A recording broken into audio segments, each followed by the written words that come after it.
with 500 subscribers, making 10x more income than creator with 50,000 subscribers. If you want to know, stay to the end to find the secret formula. We are all aware of the income gap between creators. Some are making no income, some are not monetized, some are making very little income. And the inability to make money limits the ability to reinvest in better gear, editing software, or professional help. We know the problem, but what's the solution? Let's find out some workaround for the low income problem. As a creator, you don't need ad revenue to start building momentum, to start making money. This is what you do. You can use free or low-cost tools for editing and thumbnail. You just saw a picture of an editing technique, which is called DaVinci Resolve. That software is free. The CapCut offers a free version. Okay, that's something to use. Also, I haven't used that one, but I've been told it's free. You concentrate on skill over gear. You focus on storytelling and research skill instead of expensive equipment. The better the story, the more engaging it will be, the more your subscriber, your viewer will be able to participate and be with you. That's the story there. Is there a way to get money before you get monetized? Of course there is. One of the best ways is affiliate links that you could add to your description. And I'll cover that with more details later on in the video. You could offer freelance services related to your niche or create simple digital guides. Those are ways to earn money early on during the YouTube journey. Reality check. Better storytelling beat expensive equipment every time. You find if you have a good story, people will be engaged, people will comment, people will like it, people will share with other people, and that will beat any expensive equipment that you may purchase. Now, I spoke about algorithm confusion in the past video. The problem is that you are into a guessing game, not you, but some other creator play the guessing game. When you upload a video without a clear signal, the YouTube algorithm has to guess who the audience is. It tests the video slowly with different groups, often resulting in stagnant view and missed opportunities in searches, right? So that means if they don't know who you are, instead of sending it to 1,000 potential viewers to get 1,000 impressions, you might only get 200 to start with. And only if your video performs will it be sent out to more people. So the solution, explicit metadata and SEO. You need to help the algorithm guess less by providing clear, data-driven signal, such as better metadata and better search engine optimization tags, or SEO. And one way to do that is keyword research. Another one is to script for searches. Optimization is another one. And the last is the user chapter. Let me describe each one of those. Keyword research. Use tools like VidIQ or YouTube search. Auto-populate, find high value and low competing search terms. I think I have demonstrated that before in another video. So if you want to look at my library and figure out how to do that, if not, leave me a comment and I'll guide you to the right location to do that. The next one is a script for search. Say you primarily keyword title in the first sentence of your video, right? So you want to use those keywords that you just found out and use them in the search title in the first sentence of your video. Also, you may want to put it on the description term of your video when you're uploading, and obviously you want to put it in your tag area. YouTube's AI detects those spoken words to rank the content. So that's very important. Keywords still important for the search engine. Remember, most of the video being evaluated by AI, not by individuals. So help the AI detect you. Next step is optimization. Place your target keywords in the title, the tag, and the first line of each description, like I explained earlier. The next one is to use chapter. Adding time codes starting with 0.00 give Google more hooks to index your video, allowing specific segments to rank in search results. So if you do keywords research, script search, optimization, and use chapters, it will help you to find your work a lot easier than if you don't do those things. And I was looking at Mr. B's video the other day, and I saw the way he used the chapter. I think it was really beautiful. Sometimes you want to look over those big guys' video to see how they structure it and learn how to duplicate what they are doing, because they are the best of the best in doing what they're doing. And basically, if you could learn the techniques that they are using, that will help you in the long run. Let's look at another issue, which is low click-through and band recognition. So that creates a problem of visual inconsistency. Some creators often make every thumbnail look different, using various font colors and style. I'm guilty of that. This prevents viewers from recognizing your channel in their feed, meaning they may treat every video like a first episode from a stranger. Now, that's what I'm saying here, but there's also the issue of repetitive content. If you use the same information over and over, if you use like a template, and you use the same font, the same color, the same style, the same picture in every thumbnail, the AI also can flag you and also demonetize you. So you have to take that with a grain of salt, okay? So let's look at a couple of solutions, right? That would include visual familiarity, pre-upload testing, and timely titling. Titling, I like that word. Okay, treat your channel like a TV show rather than a series of disconnected movies. And I speak to this often, right?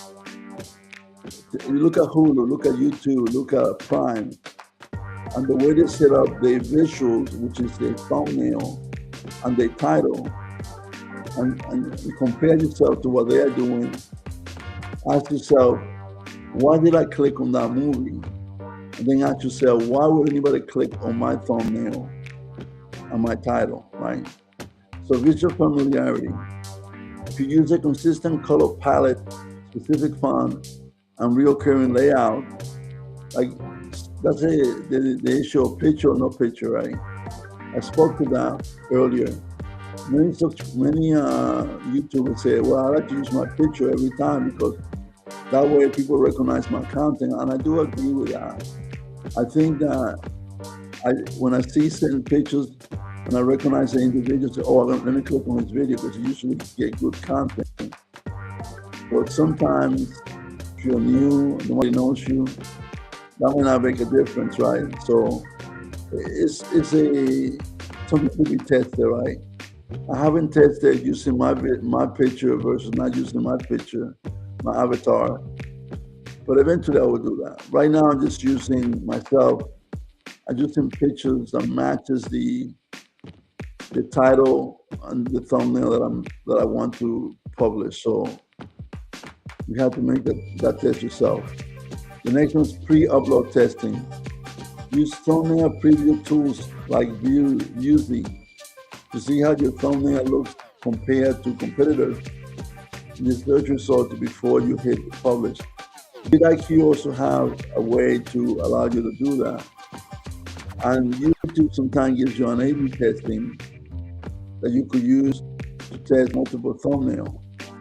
So if you have that capability, if you have that ability, you do want to test it, right? You want to use multiple thumbnails. I usually create 3 thumbnails minimum, and then try to decide which one is best. And if one is not getting enough views, I will go ahead and I will change it. So up to you. Timely titling, our current year, updated 2024, updated 2026, or a tag for beginners. The title to stand out from older, more general content, right? So I always had a concern with that, right? If I create a video in 2025 or 2026, and I'm gonna publish it, that's great for 6 months, 8 months, whatever the time happens to be. But I asked myself, what happened in 2027? Will that video still be good? But I found out basically you could change your title at any time. So I think adding updated 2026 to your video is something that might be good to do, because when it comes to 2027, assuming you'll still be here, you could go back and update any title that's not making any sense to you right now. You want to make your titles to be evergreen to some degree, but you also don't want to make it so general that people say, oh, I don't know when this was published, and therefore I kind of move on. So therefore, the point here is do title that are up to date, okay?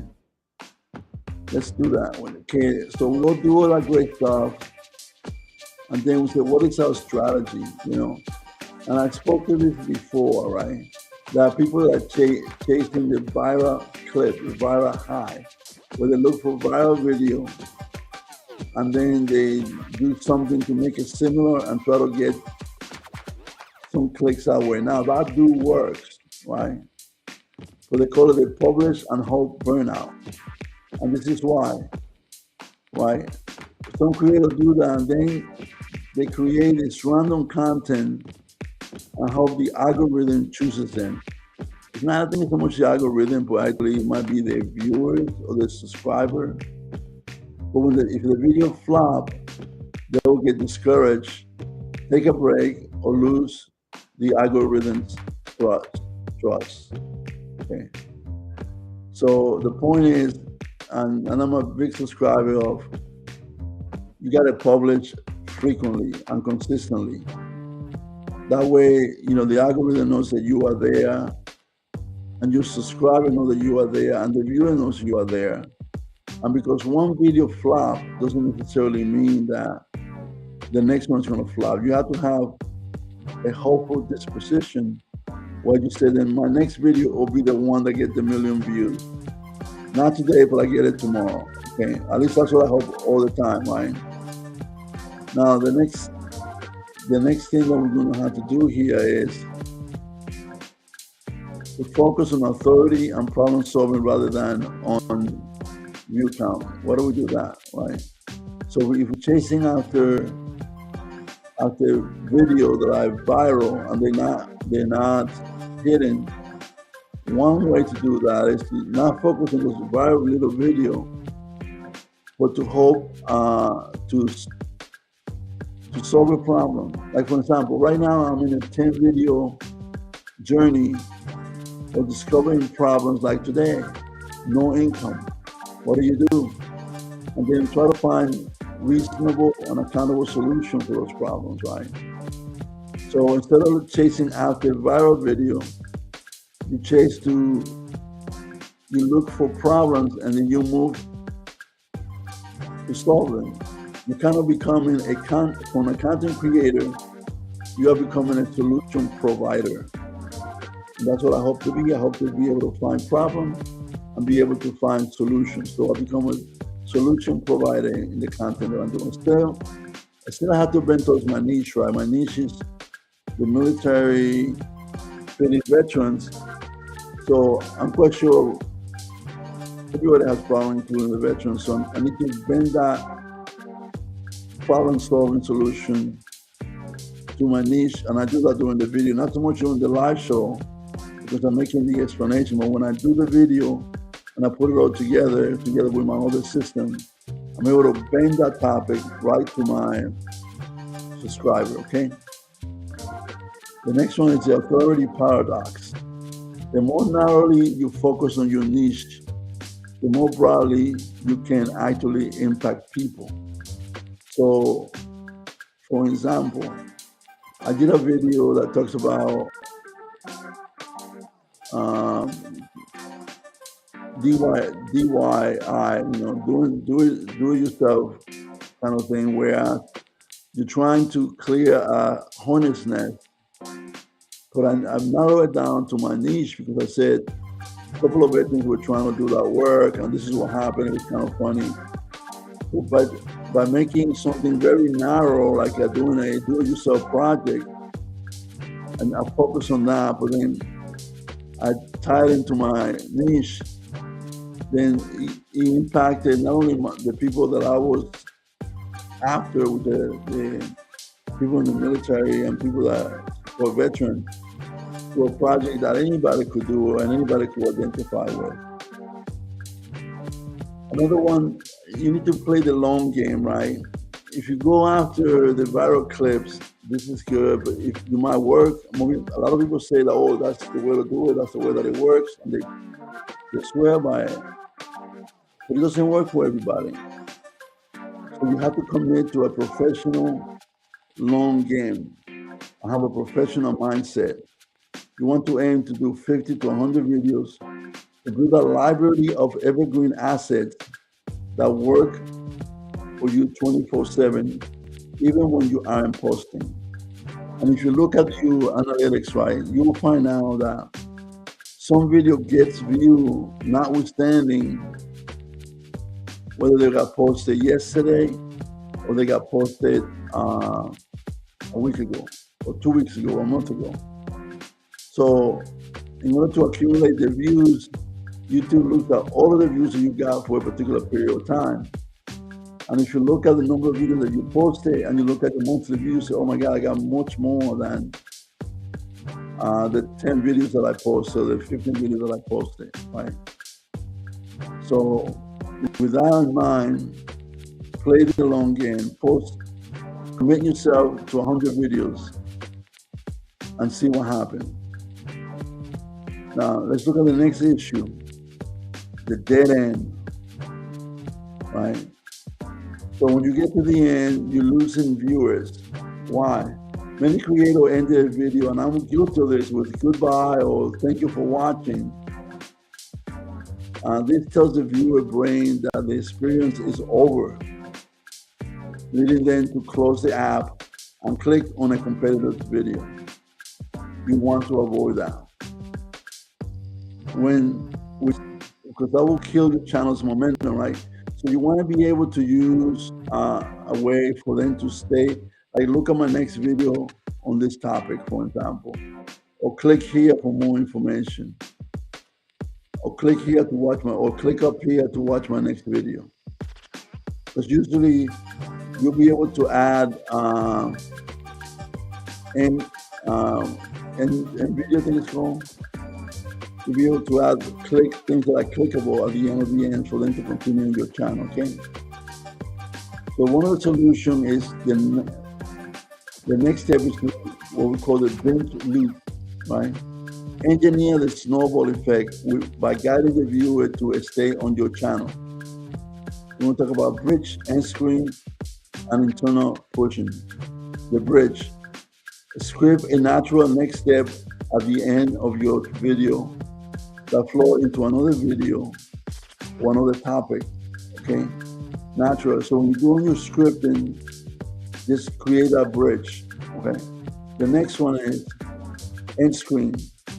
Don't just show a random video. Explicitly tell the viewer why the next video is a perfect follow-up to the one you just finished. So that means you have to publish a video, you have to look at the end screen, and you have to be able to say, go look at my next video on X, Y, and Z.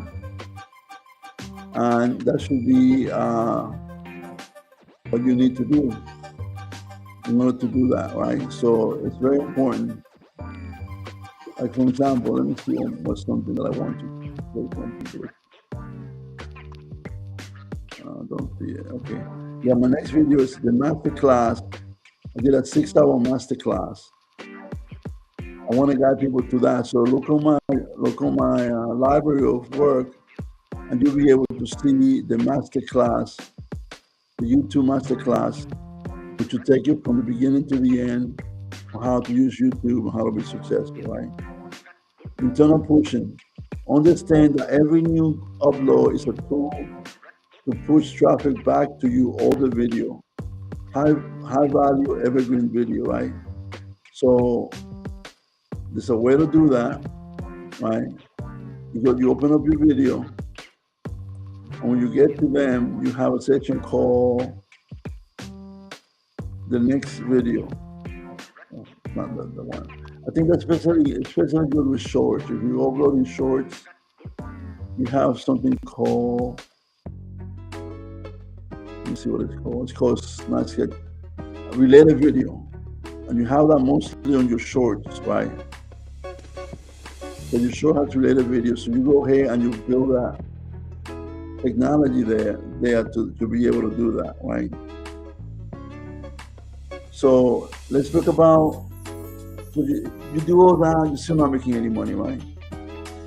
So let's look at some barrier that we face at monetization.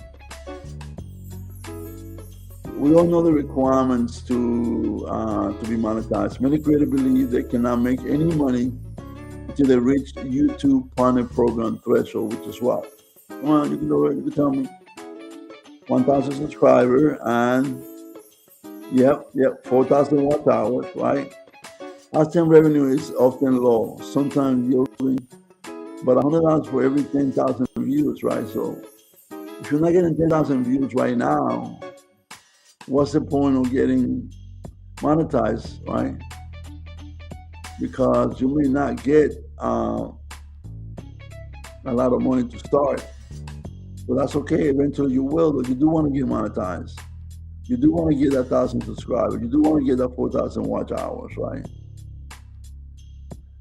So the issue is, what are you doing in the meanwhile? So there's something called affiliate marketing for immediate income. That's what we recommend. That's what we wait until the end of the video. Affiliate marketing allows creators to earn on day one without being monetized. 10x earning, one creator shows that while AdSense pay X, Y, and Z, let's say $100, he was able to make thousands of dollars with affiliate marketing. So what's good about that, about affiliate marketing? Besides the money, which is what we want, right? Just easy entry. You don't need to pay for a subscription to the tool to review. Simply ask the company for a partner account and use a free tier to demonstrate the product, right? So sometimes the company will give you an example. If you're telling if you are a partner and you're doing a subscription and you're doing a video about it, you're trying to describe how it works, they might give you some free information, some free demo that you could demonstrate to your public, right? Place raw affiliate links directly into the video description. You want to do that. You want to also place it in the description, right?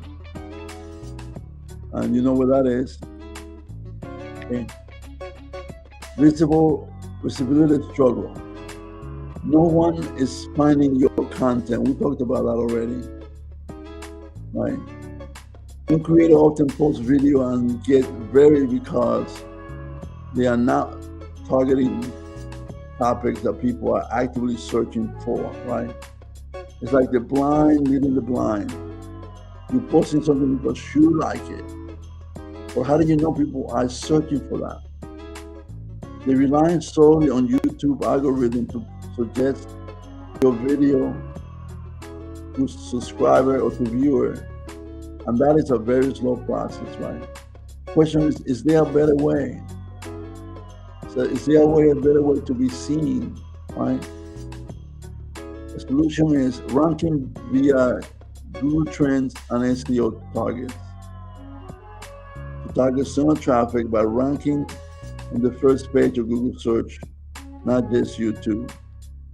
I kind of show that if you search for Google Trends, you'll be able to see basically what is trending and what is not trending. I showed you that last night, but I don't. Maybe it makes sense to show it one more time. Let me see if I can do it real quick. Maybe I won't make the same mistake I made yesterday. Okay, I think I found it. Let me go back to live. Let me go to. I'm gonna have to add a scene. Media. Image. No, not image. Screen. Trending now. Share. Yeah, you should be able to see it now. So basically, if you see the first one here, Met Gala 2026, you see it's a trend, much low, and then it's going on, it's plateauing right now, right? If you look at the little graphics on the right side, it's in the past 24 hours. And then you have the next one, that's basketball. Usually there's a big spike and a drop. You don't want to do those. The next one, where to watch Timberwolves and San Antonio. That one is still growing. That search is still growing. If you like sports, that's absolutely great. But not everything is about sport, right? You got people like John Sterling, Cameron Diaz, Red Sox, Everton, Dolly Parton, also The Fly. If you like movies and you like to do reviews, that tells you that 50,000 people in the last 18 hours have searched for that, right? As compared to 500,000 for the Met Gala 2026. And let me go, because in essence, it has a lot of views. So I like to do things like with views, right? If I open that up, right, I can still see a biggest. It's dropping down. It's pretty high still, but it's dropping down. If I was to write about this, right, if it wasn't my niche, right, I have all the keywords that I need, right, in here, 76 of them. Plus, I have different articles that will allow me to research more about the topic. So if this is your niche, you kind of could just do that. And there's a lot more. You could just keep searching until you find something that you like in here. Like I say, I'm not going to go through all these, but I want to just give you an idea. And also, you could explore different topics, right? If you like, for example, let's say airlines, because I know I have been on the news. This is in total. It gives you different airline, cancel all flights, it gives you information about all kinds of information in there. So I don't want to spend more time on that, so I'm gonna just get rid of that. Go back to what I was working on before. Oops. Sorry.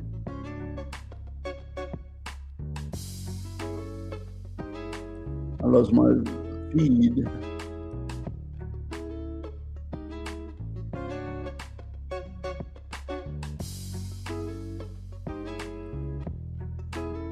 Let me see if I can get my video back. There you go. Okay. That sounds good. Should be able to see that. Okay, so let's go back to what I was doing. So I thought about using YouTube for you to find content that you're looking for by using Google Trends, right? So that will help you to drive traffic to your thing. Like, for example, look for keywords like Sora 2 or how to get Sora 2. You can search for that, and you can put that on your titles and your keyword search, and you'll be able to get that kind of stuff, right? Targeted title, match your title with the title exactly to the high volume search or query, right? So if you want to looking for like Sora 2, invite code, right? If you search for that, you probably find something. But if that's what you're writing about, you put it in your title, that's going to help you get people to come to you, right? External traffic, high ranking search results provide a steady stream of viewers on outside YouTube platform. So if you use the Google Trends and you write about that, you will get traffic that are not YouTube centric. You will get other people outside YouTube that might be interested in what you're doing. And basically they're looking for information about it. So you become that information provider. Once again, find a problem, fix a problem. Become an information provider, becomes a solution provider. Low conversion rate, that's another problem for you're making income, but you're not making enough income, right? The problem is promoting the wrong product, right? If you're an affiliate, creators often try get rich quick scheme by posting random Amazon finds on TikTok or YouTube. These often lead to very low commission, pennies per sale, and high ad blindness from viewers, right? So that means is everybody's doing it, people just click away, right? So what's the solution? It's high value software tools. Software companies are actively looking for people to promote their products and often pay much higher commission than physical retail, right? So instead of retail, the products that people may look at it and say like, look for software products that might be okay. Now they may provide you with a passive income. Many software affiliates often provide recurring commission, meaning you get paid every month the customer stays subscribed. So there you go. Passive income, what you're looking for out of YouTube. So if you combine the potential income you're going to get from YouTube, you combine the income that you might get from passive income through affiliate products, you might be able to get enough income to sustain your YouTube journey. Next one is create a curated list. Create a secret money-making tool. It's spread to offer value to your audience while housing multiple affiliates linked in one place. So if you're able to do that, create a whole bunch of affiliate links in one location, and they could click on it, get savings, and they could click on it and be able to make some money if I can. Okay? Next, we're going to talk about content creation roadblocks. The basic problem, high production cost and complexity. Creator often feels they need expensive gear or complex editing to get noticed or explain a product effectively, right? So we talked about that earlier, but this is a different flavor of it, right? So one simple way to do it is to use screen record reviews, right? The most effective affiliate products are often simple problem versus solution walkthrough. Like for example, I have spoken about vidIQ several times today and in the last couple of nights. Now, I'm not saying subscribe to vidIQ. I don't have an affiliate link with them yet. I chosen to wait for them, but because I wanted to be sure that my information was clear and not colored by the fact that I have an affiliate link for them, right? But basically, this is how you do it. You go to the site. It could just be vidiq.com. You find and you ask him for, and you go to the affiliate program. That might be more direct than the one on top. You use a screen record to show how the tool works, right? So you ask him basically, I think what did I ask?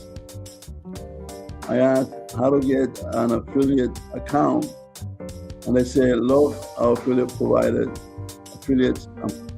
provide generous programs for the lifetime revenue that comes to the user who use the affiliate link to sign up to be like you, right?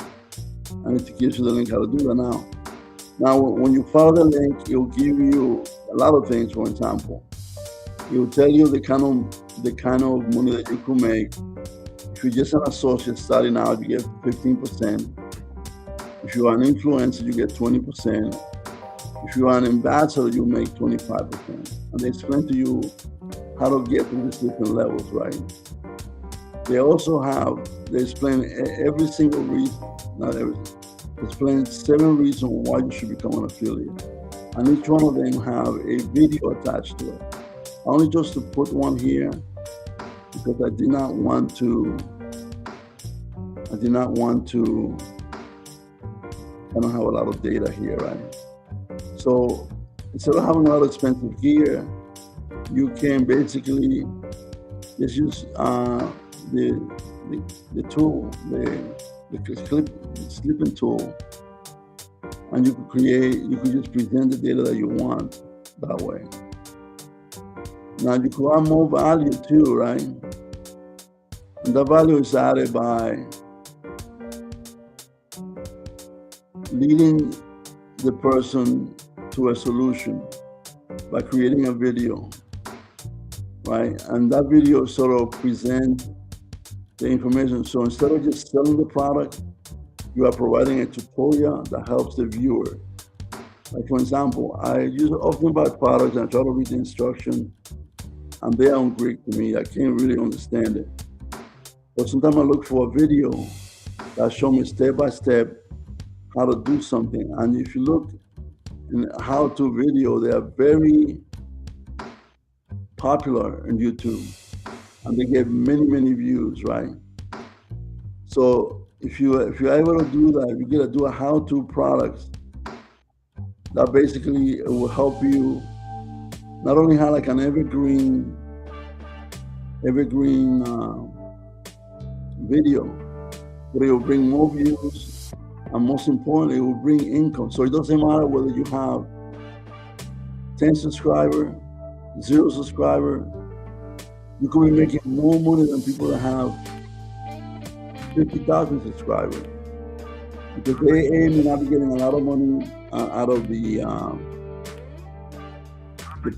problems, the tools that they have, or an asset may not be giving them a lot of money.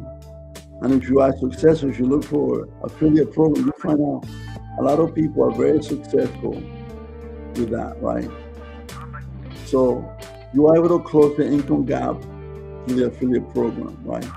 That's a workaround that we need to be able to bridge the income gap, right?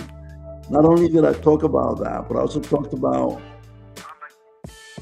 how to keep your expenses low by using free tools like CapCut, right? I have a free account. Like editing tool like DaVinci Resolve, I have free accounts. And there are many other free accounts. People are always advertising the use of free accounts. So you want to capitalize on those free tools to be able to tell a story, right? Solve a problem.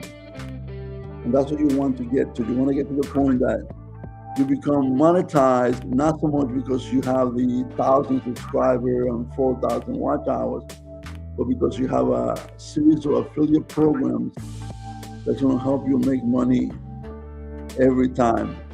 Would you say that telling a story or storytelling beats expensive equipment every single time? I do believe on that. And I do believe that the free tools are just as good and some of the other tools, because it takes time to learn. So if you buy a lot of expensive gear, you may not know how to use it. And then, but why, if you got a lot of the free gear that you use day in and day out, you'll be able to learn how to use it. And you'll be able to, once you begin to get money, to be able to buy more expensive gear, more expensive microphone, more expensive camera. That's going to help you do that, right?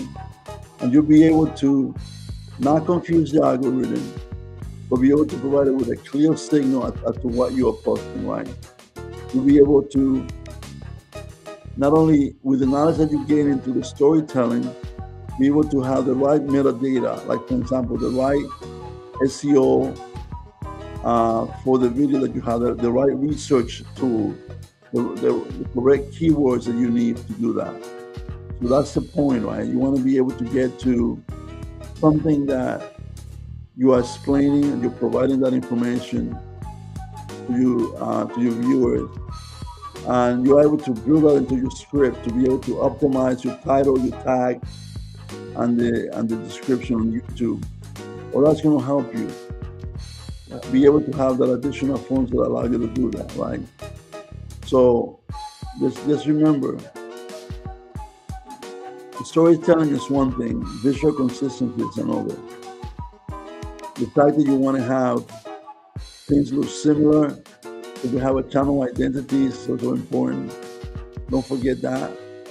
Don't forget the hidden power connected to your thumbnail and your title. Because remember, if you are not clicked on, the one that clicks on your video, it could be the best video ever, but people will not know about it because your title and thumbnail are not good, right? So monetization is going to help you get enough funds. You might be able to get some professional help doing that. If you're not good at it, get some professional help. But wait until you start making a few dollars so it doesn't become like real expensive, right? And remember, if you treat it, the best way to do that, right? Just watch TV, watch the YouTube, watch Hulu, watch Netflix, and what they present to you is a thumbnail. Think of it, oh, that's a thumbnail, oh, that's a title, and try to translate that, the one that you like, try to translate that into your video, and you'll be able to have some good information. Remember, when you go to those software programs like YouTube and Netflix and Hulu, you are able to tell by the thumbnail whether it's a dated video or not, right? Unless they're using that to attract your attention. So if you want to be sure that you have a title that shows the year, for example, 2026, if you want to tell your viewer that you have basically a current video on that nature. Okay, I hope you learn a lot and just watch my video. Like I said before, I do have a specific video that I'm promoting. It's called the 5 hours YouTube masterclass. You can find it on my channel, and it's available for. I'm going to quickly show you how it looks.